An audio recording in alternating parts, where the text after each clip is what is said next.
y a tout le système biologique qui est en train de lâcher en Occident parce que nous avons tué nos sols. Il ne faut pas oublier que le sol, c'est 80% de la biomasse vivante et c'est lui qui est à la base de toutes les chaînes alimentaires de la vie.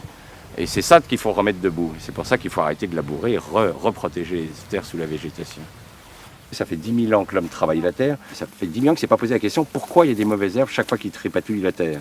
Il y a des mauvaises herbes parce que la nature, au cours des millions d'années d'évolution, a développé un système de couverture permanente. La seule façon pour qu'un sol ne parte pas par érosion, c'est qu'il soit couvert par une végétation. Donc l'idée, c'est, puisque la nature veut de la végétation sur le sol, je vais lui en mettre. Mais une végétation que moi je connais et que je contrôle. Il y a quelques dicotylédones aussi. Donc là, on n'a pratiquement rien.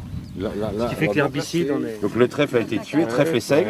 Et vous voyez qu'il n'y a rien d'autre qui germe en ce moment. Vous voyez que le sol reste propre. C'est que le maïs lui pousse, mais les autres plantes pour le moment ne se développent pas. Là, c'est grumeleux, c'est protégé, quoi.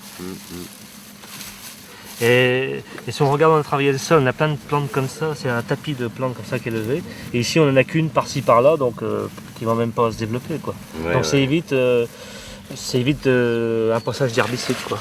Ensuite. C'est simplement faire un herbicide à quart de dose, quoi. Oui.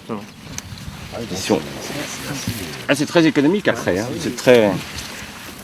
Et puis on commence à voir, alors quand on sent, ça c'est assez caractéristique quand on arrête de toucher la terre se remet à sentir, la terre émet une odeur sur son horizon superficiel qu'on appelle la géosmine, et il y a une bonne odeur de type forestière, quoi. Ça c'est toutes les crottes d'acariens, c'est les actinomycètes qui émettent cette odeur. La décomposition de la matière organique se fait en 2 étapes. La première étape, c'est des animaux épigés qui vont la manger, donc des acariens, des colamboles, des yules, etc.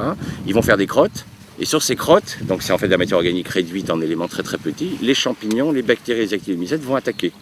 Parce que le champignon, lui, une feuille, c'est trop gros pour lui. Un organisme microscopique, il met des années à attaquer une paille. Pour que la paille puisse se décomposer vite, il faut d'abord qu'il y ait une faune qui vienne l'attaquer.